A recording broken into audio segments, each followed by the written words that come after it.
नमस्कार, आप देख रहे हैं आज तक। आपके साथ मैं हूं सईद अंसारी। भारत इस्राइल दोस्ती का अध्याय आज से शुरू हो गया है। करीब 6 महीने पहले प्रधानमंत्री नरेंद्र मोदी ने इस्राइल का ऐतिहासिक दौरा किया था। उसके बाद आज इस्राइल के प्रधानमंत्री बेंजामिन नेतन्याहू भारत के दौरे पर आए हैं। नेतन्याहू के दौरे को बदलते दुनियावी समीकरण और इसमें भारत की अहम भूमिका के तौर पर देखा जा रहा है।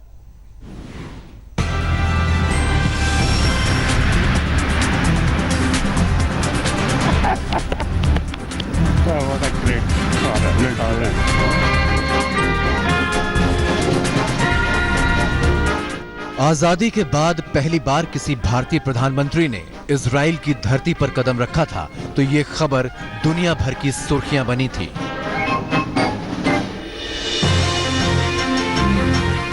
आज उन्हीं सुर्खियों की दूसरी किश्त आई जब 15 साल बाद किसी इजरायली प्रधानमंत्री ने हिंदुस्तान की सरजमी पर कदम रखा। जो गर्मजोशी नेतन्याहू ने पीएम मोदी की अगवानी में दिखाई थी, करीब 6 महीने बाद वही गर्मजोशी आज फिर देखने को मिली जब पीएम मोदी प्रोटोकॉल तोड़कर नेतन्याहू को लेने खुद एयरपोर्ट पहुंच गए। दो ताकतवर मुल्कों के रहनुमाओं के बीच पनप रही ये केमिस्ट्री दुनिया से काफी कुछ कह रही है।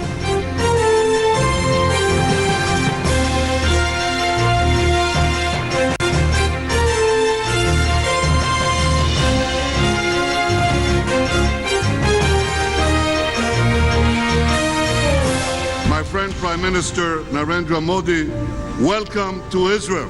आपका स्वागत है मेरे दोस्त। Thank you. भारत और इजराइल के संबंध वैसे तो पुराने हैं, लेकिन नए जमाने में इन संबंधों को जिस तरह से नए सिरे से धार दी जा रही है, इसे लेकर दोनों देशों में सरगर्मी है। इजराइल की निगाहों में भारत की क्या अहमियत है, ये बात इजरायली मीडिया ने पीएम मोदी के दौरे के पहले कुछ इस तरह बयां की थी। इजराइल के अखबार द मार्कर ने हेडलाइन दी थी, जागो, दुनिया के सबसे महत्वपूर्ण प्रधानमंत्री आ रहे हैं। आपसी संबंधों की इसी गर्मजोशी को करीब 6 महीने बाद पीएम मोदी ने आज ट्विटर के जरिए बयां किया। मोदी ने पहले हिब्रू फिर अंग्रेजी में अपने खास दोस्त का कुछ इस तरह इस्तकबाल किया। मेरे दोस्त प्रधानमंत्री नेतन्याहू, भारत में आपका स्वागत है। आपकी भारत यात्रा ऐतिहासिक और विशेष है। ये यात्रा हमारे देशों के बीच घनिष्ठ संबंधों को मजबूत करेगी। दिल्ली एयरपोर्ट पर दोस्तों की इस जोशीली मुलाकात के बाद संबंधों का अगला पड़ाव सीधे भावनात्मक मोड़ पर पहुंच गया। जिस हाइफा की जंग के बाद इजराइल राष्ट्र की नींव पड़ी, उस जंग का इतिहास अपने खून से लिखने वाले हिंदुस्तानियों की याद में दोनों नेताओं ने सिर झुकाया और 100 साल पहले पड़ी इस रिश्ते की नींव को दिल्ली में नाम दे दिया।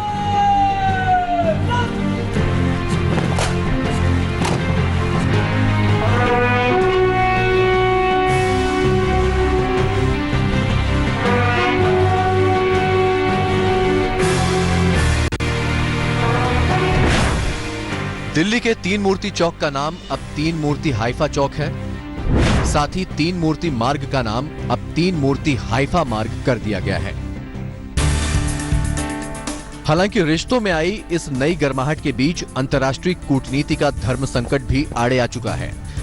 भारत पर जबरदस्त भरोसा दिखाने वाले इजराइल के लिए संयुक्त राष्ट्र में भारत अपनी नीति से टस से मस नहीं हुआ। यरूशलेम को राजधानी बनाने के मुद्दे पर भारत ने इजराइल का साथ नहीं दिया। संयुक्त राष्ट्र में भारत अपनी पुरानी नीति पर डटा रहा और इजराइल के खिलाफ वोट किया। इजराइल के साथ भारत का करीब 3300 करोड़ रुपए का रक्षा सौदा भी खटाई में पड़ा हुआ है। लेकिन जानकारों का कहना है कि बड़े मकसद के लिए दोनों दोस्त ये मसले भी सुलझा लेंगे। नई तकनीकों के साथ विकास की इबारत लिखने वाला इजराइल भारत के विकास के एजेंडे में तो फिट बैठता ही है, लेकिन जिस बड़े मकसद ने दोनों देशों को और करीब किया है वो है 21वीं सदी में आतंक के खिलाफ जंग। इजराइल अपने जन्म के साथ शुरू हुई अस्तित्व की जंग अब तक लड़ रहा है, तो दूसरी तरफ भारत इस्लामिक कट्टरपंथ का सबसे बड़ा निशाना है।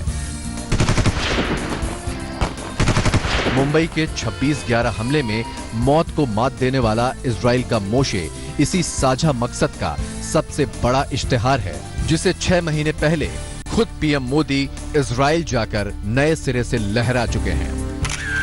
कमलजीत संधू के साथ मंजीत नेगी, दिल्ली आज तक। भारत दौरे पर आए इजराइल के प्रधानमंत्री ने इंडिया टुडे से खास बातचीत की है। नेतन्याहू ने यरूशलेम के मुद्दे पर यूएन में भारत के रुख से लेकर भारत के रिश्तों के मुद्दे तक पर बेबाक राय रखी है। हमारे एडिटोरियल डायरेक्टर पब्लिशिंग राज चेंगप्पा ने नेतन्याहू से ये खास बातचीत की है। Prime Minister, shalom and welcome to India. Thank you, Namaste. This is a dream come true. You met Prime Minister Modi as soon as he landed. He gave you such a warm hug. And you gave him a hug also when he landed in Tel Aviv. What is the special relationship that both of you all have? I think, first of all, there is a special relationship between the countries. There is a special relationship between the people. And there is a special relationship between leaders. I respect Prime Minister Modi as a great leader.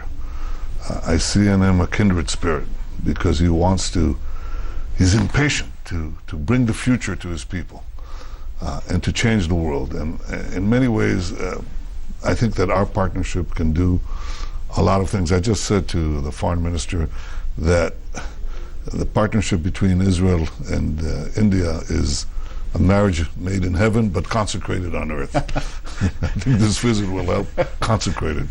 But Prime Minister, when you were in Tel Aviv, you had said that the sky is not the limit. Correct. There are some dark clouds that have emerged, particularly after India voted against the UN resolution to recognize Jerusalem. How has that impacted our relations? Are you disappointed? Well, look, I don't think one vote affects the general trend, and you can see it in many other votes and in everything in the visits that we have here. Yes, naturally we're disappointed, but I think this visit is a testament to the fact that our relationship is moving on so many fronts forward, and not only in the political sense or the technological sense or security matters or tourism or whatever. It's on the level of the individual citizen. The fact that you can grow your crops better, that you can have better water, better energy, cleaner air. These are things that make a difference for the lives of people. And I think our cooperation advances that. And I think ultimately you'll see that reflected in all the UN votes, not just now, but soon. What are the big things you hope to do on this visit to achieve? Tighten the cooperation for in various technological areas, especially agriculture, but also in all the other areas that are changing the world, in satellites and drones, and drones for agriculture. Can you imagine this? Can you imagine? I mean, look, this is what Israel can do for the Indian farmer. You put a drone in the sky, you have big data information, and you photograph the field, and then you direct the water to the level of the individual plant. You can produce more crops for less water, less energy. This is life-changing. This is an example of one area that I intend to concentrate, but there will be many others. Israel के प्रधानमंत्री Benjamin Netanyahu का ये पूरा exclusive interview जो राज चेंगप्पा ने किया है हमारे सहयोगी चैनल इंडिया टुडे टेलीविजन पर अब से कुछ ही देर बाद यानी कि रात 9:30 बजे देखना आप बिल्कुल मत भूलिएगा। राज चेंगप्पा के साथ एक्सक्लूसिव बेंजामिन नेतन्याहू का पूरा interview.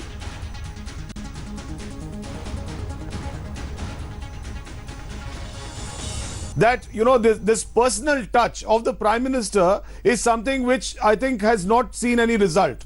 Whether it's in regard to US relationships, whether it's in regard to the Russian relationships, Chinese relationships, Prime Minister went to Nawaz Sharif's house, touched his mother's feet. None of this has actually yielded results. Congress के पास मुद्दों का दिवालियापन है, कोई मुद्दे नहीं है। इसलिए जब इजराइल के प्रधानमंत्री इस देश के धरती पर आए हैं तब सभी मर्यादाओं की हद पार करते हुए कांग्रेस ने अपने ऑफिशियल ट्विटर अकाउंट पर जिस तरह से प्रधानमंत्री और दुनिया के नेता उनको गर्मजोशी से मिलते हैं उस पर एक बहुत ही घिनौने तरीके से उसको पेश किया है। दिल्ली में एक जगह है तीन मूर्ति, और तीन मूर्ति पर जिस युद्ध के स्मारक पर प्रधानमंत्री नरेंद्र मोदी और इजराइल के प्रधानमंत्री बेंजामिन नेतन्याहू ने फूल चढ़ाए, वो युद्ध आज के इजराइल के शहर हाइफा में लड़ा गया था। इसी युद्ध को दोनों देशों के संबंधों की नींव भी माना जाता है। तो देखिए हाइफा के युद्ध पर हमारी ये विशेष रिपोर्ट।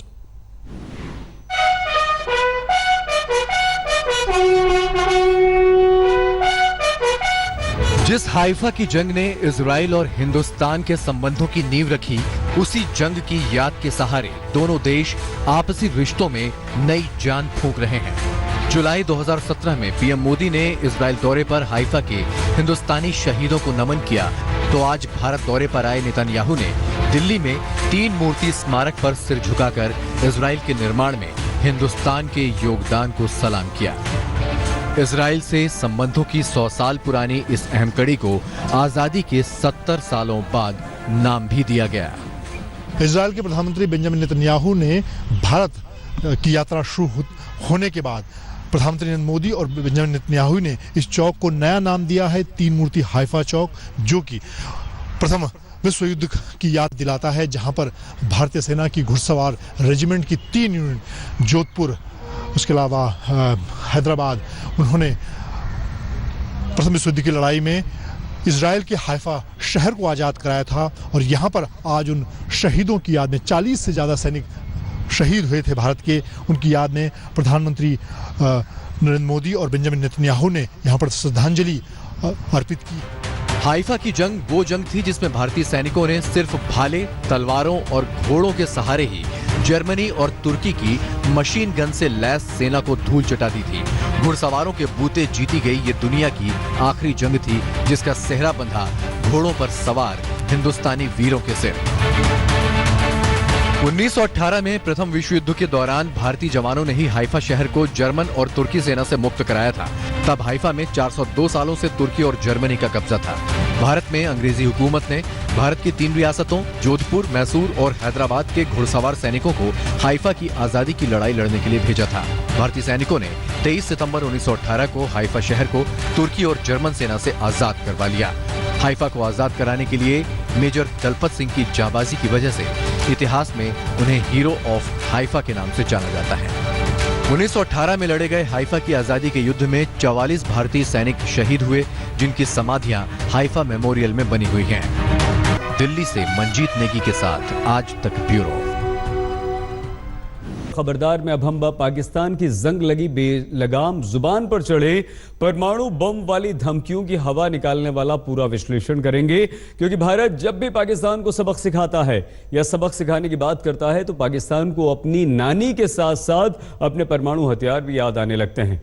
शुक्रवार को भारतीय सेना के चीफ जनरल बिपिन रावत ने बयान दिया कि भारतीय सेना पाकिस्तान के परमाणु हथियारों से बिल्कुल नहीं डरती, और अगर पाकिस्तान को सबक सिखाने की नौबत आई तो दोबारा पाकिस्तान को सर्जिकल स्ट्राइक जैसी चोटें पहुंचाने में भारतीय सेना से कोई नहीं रोक सकता, पाकिस्तान के परमाणु हथियार भी नहीं।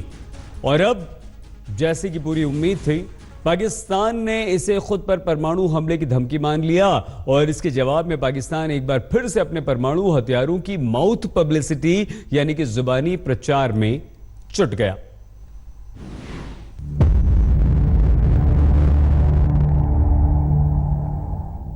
भारत बॉर्डर पर पाकिस्तान को मुंहतोड़ जवाब दे तो पाकिस्तान की तरफ से क्या आती है? परमाणु हमले की धमकी।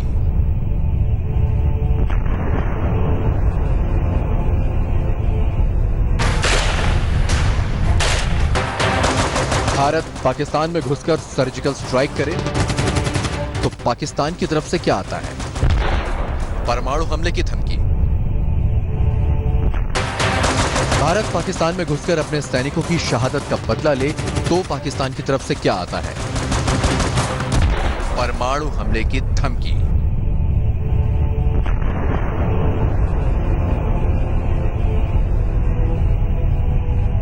पाकिस्तान को इतनी बड़ी गलतफहमी है कि अगर वो अपनी आतंकी हरकतों के बावजूद अभी तक भारत के हाथों बचा हुआ है तो सिर्फ अपने परमाणु हथियारों की वजह से, लेकिन पाकिस्तान की ये गलतफहमी उसे किसी भी वक्त महंगी पड़ सकती है। nuclear bogey of the Pakistanis, I think we'll call the bluff. If we have to really confront the Pakistanis and a task is given to us and if the country gives us a task, we are not going to say that, oh, we can't cross the border because he's got nuclear weapons. We will have to call the bluff. Army chief Bipin Rawat की बातों का message बिल्कुल साफ है। भारतीय सेना जिस दिन चाहेगी उस दिन पाकिस्तान को उसके घर में घुस कर मारेगी और पाकिस्तान के परमाणु हथियार सिर्फ शो पीस बनकर धरे के धरे रह जाएंगे।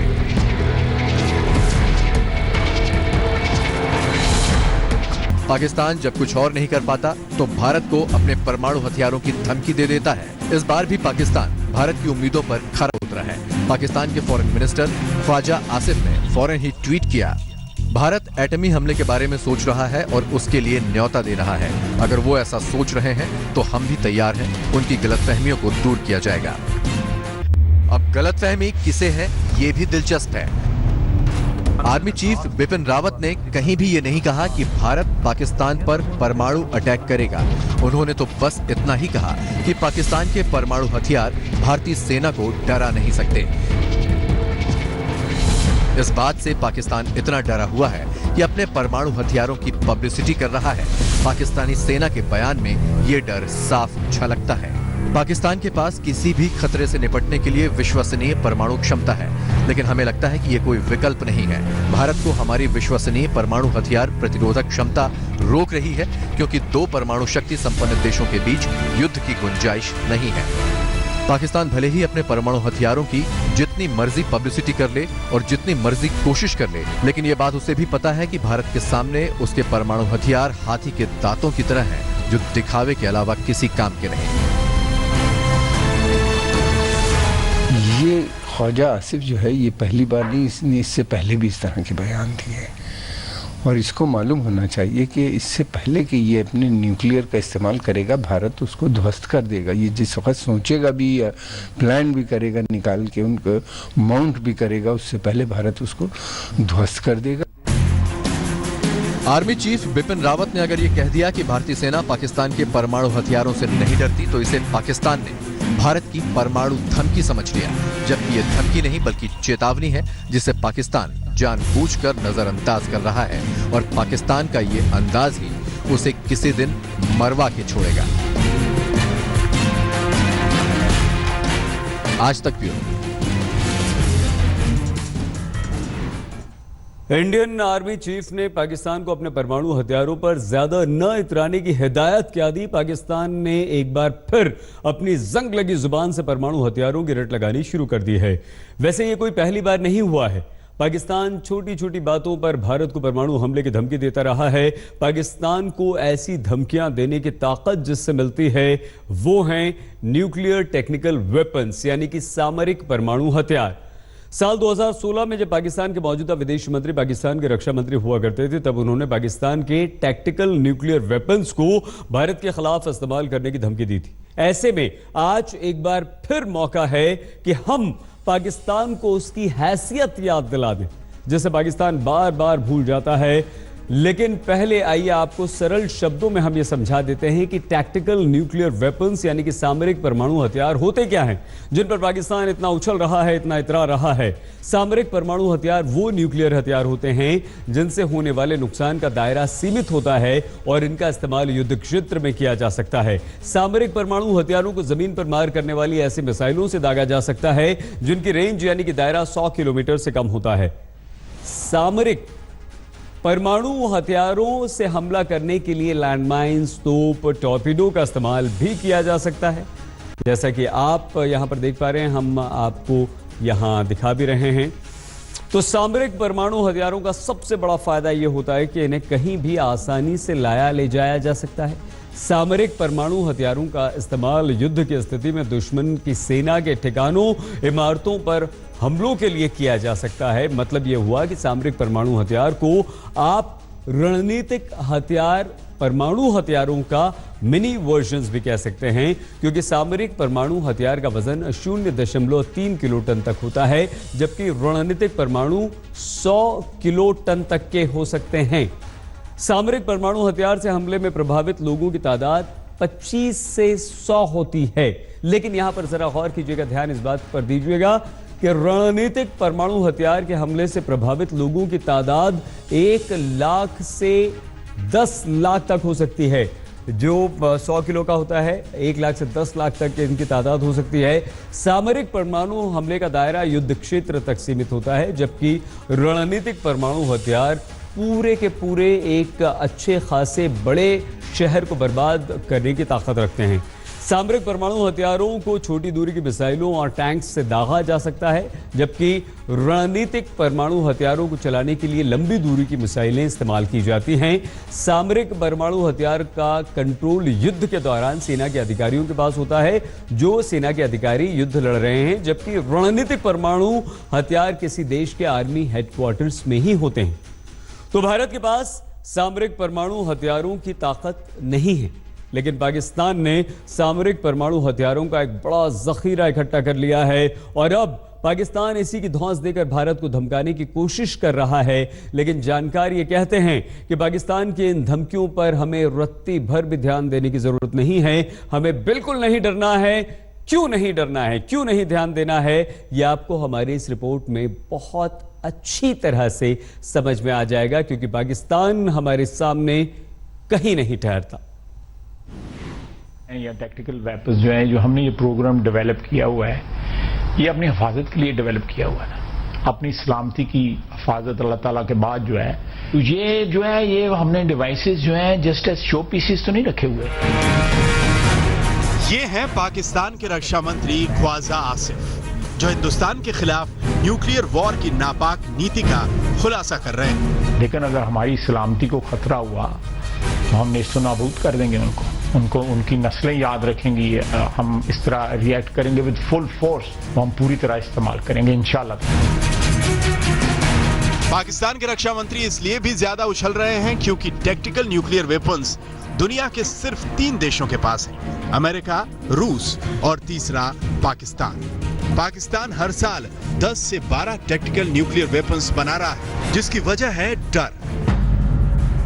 दरअसल भारत कोल्ड स्टार्ट डॉक्ट्रिन के सिद्धांत पर चलता है, जिसका उद्देश्य किसी भी हालत में पाकिस्तान को परमाणु हमले से रोकना है। भारत को अगर लगेगा कि पाकिस्तान परमाणु हमला कर सकता है, तो भारतीय सेना बिना किसी चेतावनी पाकिस्तान में घुसकर कार्रवाई कर सकती है। पाकिस्तान ने भारत की कोल्ड स्टार्ट नीति को तोड़ने के तौर पर टैक्टिकल न्यूक्लियर वेपन्स की नीति अपनाई है, लेकिन ये नीति पाकिस्तान के लिए अपने ही पैर पर कुल्हाड़ी मारने जैसी है। मतलब बिना किसी वार्निंग के हमारी 3 या 4 या 5 कॉलम्स पाकिस्तान के अंदर डीप जा सकती हैं किसी भी टारगेट की तरफ, जैसे सरगोदा की तरफ जाना है या सियालकोट की तरफ जाना है या लाहौर की तरफ जाना है या सिंध की तरफ जाना है या हैदराबाद की, और पाकिस्तान उनको रोकने में बहुत मुश्किल पड़ जाएगी। तो उस एडवांसिंग फोर्स को तोड़ने के लिए, रोकने के लिए वो अपने इलाके में, अपनी टेरिटरी में, क्योंकि अपने कोल्ड स्टार्ट में एकदम से लॉन्च हो गए, तो अपनी टेरिटरी में, अपने देश में, अपनी सरजमी पर आपको रोकने के और बर्बाद करने के लिए वो टैक्टिकल न्यूक्लियर वेपन इस्तेमाल करेगा। पाकिस्तान के पास भारत के कोल्ड स्टार्ट को रोकने के लिए कोई ऑप्शन नहीं सिवाय इसका इस्तेमाल करने के। यानी अगर भारतीय सेना पाकिस्तान में घुस गई तो पाकिस्तान अपने ही देश में परमाणु अटैक करेगा। वैसे गौर करने वाली बात यह भी है कि पाकिस्तान के पास टैक्टिकल न्यूक्लियर वेपन्स की पूरी रेंज तो मौजूद है, लेकिन इन वेपन्स को चलाने के लिए मिसाइल सिर्फ एक ही है, जिसका नाम है नस्र। टैक्टिकल न्यूक्लियर वेपन्स लाने ले जाने में आसान होते हैं, इसीलिए इनके चोरी होने का खतरा भी ज्यादा है। और पाकिस्तान के टैक्टिकल न्यूक्लियर वेपन्स की चोरी होने की आशंका तो खुद अमेरिका भी जता चुका है। भारत के पास ऐसे टैक्टिकल न्यूक्लियर वेपन नहीं है, क्योंकि ना ही हमको इनकी आवश्यकता है, ना ही क्योंकि हमको इनकी आवश्यकता ही नहीं है, इसलिए लाजमी नहीं हमको टैक्टिकल न्यूक्लियर वेपन। हिंदुस्तान के ऊपर पाकिस्तान के हमले हो नहीं सकते, होते हैं तो आपने देखा है 4 बार ही उसने हमला किया, तो चारों हमलों का क्या अंजाम हुआ।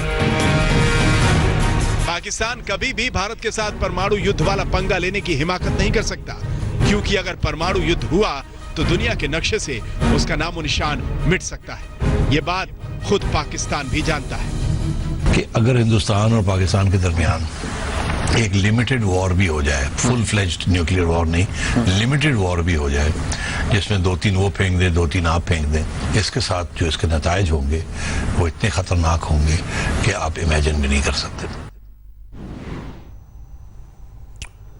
कहते हैं कि युद्ध या जंग तो जज्बे और जिगर से जीती जाती है, हथियार तो सिर्फ लड़ने के लिए होते हैं। पाकिस्तान अपने परमाणु हथियारों पर जितना चाहे उतना मर्जी इतरा ले, लेकिन भारत पर परमाणु हमले करने का न तो पाकिस्तान के पास जिगर है और न ही पाकिस्तान की हैसियत, क्योंकि पाकिस्तान ने अगर छोटा सा भी परमाणु हमला हम पर किया तो भारत अपनी पहले युद्ध नहीं करने वाली नीति के अनुसार पाकिस्तान पर बड़े से बड़ा परमाणु अटैक करने के लिए आजाद होगा। और अगर ऐसा हुआ तो दुनिया के नक्शे से पाकिस्तान हमेशा हमेशा के लिए आजाद हो जाएगा। यहां पर आप कीजिए बस थोड़ा सा इंतजार। सऊदी अरब से पहली बार महिलाओं को स्टेडियम में बैठकर अपनी पसंदीदा फुटबॉल टीम को चीयर्स करने की आजादी मिली है, तो वहां के स्टेडियम कैसे गुलजार हो गए हैं। और आइए अब हम आपको सऊदी अरब की जिस खबर के बारे में बताने जा रहे हैं, जो आपके और हमारे लिए एक सामान्य सी बात हो सकती है, लेकिन सऊदी अरब में महिलाओं की आजादी के लिए ये बहुत बड़ी बात है। सऊदी अरब में शुक्रवार को पहली बार महिलाओं ने स्टेडियम में बैठकर फुटबॉल मैच का आनंद लिया। सुनने में आपको ये बड़ा अजीब सा लग सकता है, लेकिन सऊदी अरब के लिए ऐतिहासिक पल था जब दशकों बाद सऊदी अरब की महिलाओं को स्टेडियम में बैठकर अपने पसंदीदा खिलाड़ियों को चीयर्स करने का मौका मिला। अब जिहाद के स्टेडियम में महिला फैंस का पहुंचना शुरू हुआ है, तो उनके स्वागत के लिए महिला कर्मचारियों को तैनात भी किया गया। महिलाओं ने जोर शोर से अपने पसंदीदा टीमों के खिलाड़ियों का समर्थन किया। दरअसल ये सऊदी अरब में सामाजिक सुधारों की कोशिशों का नतीजा है, जिसके जरिए महिलाओं को भी अब पुरुषों के बराबर का दर्जा देने की शुरुआत हो चुकी है। पिछले साल सितंबर में ही सऊदी अरब में पहली बार महिलाओं को गाड़ी चलाने का अधिकार दिया गया था, और अब जल्द ही सऊदी अरब में सिनेमाघर भी खुलने लगेंगे, जो बताता है कि अब सऊदी अरब का समाज खुलने लगा है और महिलाओं को उनके हिस्से का अधिकार देने के लिए तैयार है। यह उन तमाम सामाजिक सुधारों की शुरुआतों का परिणाम है जो सऊदी अरब के क्राउन प्रिंस मोहम्मद सलमान की इच्छा पर किए जा रहे हैं। लेकिन अभी तो यह सिर्फ एक शुरुआत है, क्योंकि सऊदी अरब में अभी भी कई ऐसे काम हैं जो महिलाएं अपने परिवार के पुरुषों की रजामंदी के बगैर नहीं कर सकती, जैसे कि पासपोर्ट का आवेदन, विदेश यात्रा, बैंक खाता खोलना या कोई बिजनेस करना। खबरदार में आज के लिए बस इतना ही। अपना बहुत ख्याल रखिएगा। देखते रहिए आज तक।